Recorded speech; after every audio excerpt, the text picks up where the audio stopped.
भगवान जगन्नाथ की परंपरा में माना जाता है कि भगवान भी मनुष्यों की तरह विश्राम करते हैं, बीमार पड़ते हैं, यात्रा करते हैं और फिर जाग कर भक्तों को दर्शन देते हैं।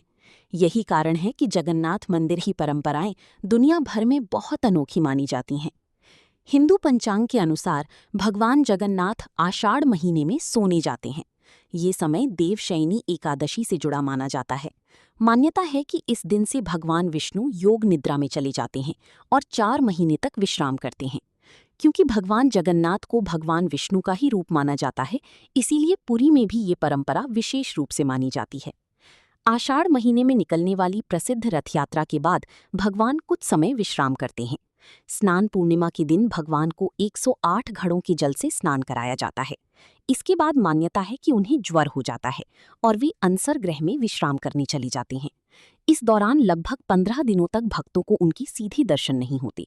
इसी भगवान का विश्राम काल माना जाता है। फिर आषाढ़ शुक्ल द्वितीया को रथ यात्रा निकलती है, जिसमें भगवान जगन्नाथ, बलभद्र और सुभद्रा अपने रथों पर नगर भ्रमण करते हैं।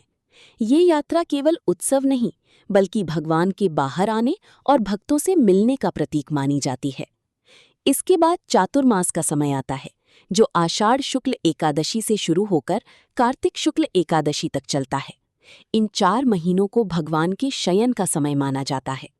इस अवधि में विवाह और बड़े मांगलिक कार्य कम किए जाते हैं, क्योंकि मान्यता है कि भगवान विश्राम कर रहे होते हैं। भगवान जगन्नाथ के जागने का समय कार्तिक महीने की देवउठनी एकादशी को माना जाता है। इस दिन को देवोत्थान एकादशी भी कहते हैं।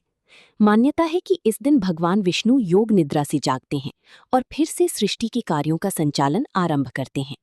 पुरी में भी इस दिन विशेष पूजा, भजन और उत्सव होते हैं। भक्त मानते हैं कि भगवान फिर से अपने भक्तों की पुकार सुनने के लिए जाग उठे हैं। इस प्रकार सरल भाषा में कहा जाए तो भगवान जगन्नाथ आषाढ़ महीने में विश्राम या शयन करते हैं और कार्तिक महीने की देवउठनी एकादशी पर जागते हैं। इन 4 महीनों के बीच पुरी धाम में भक्ति, व्रत, कथा और पूजा का विशेष महत्व बढ़ जाता है। भक्त मानते हैं कि भगवान भले ही योग निद्रा में हो, लेकिन वे अपने भक्तों की रक्षा हमेशा करते रहते हैं।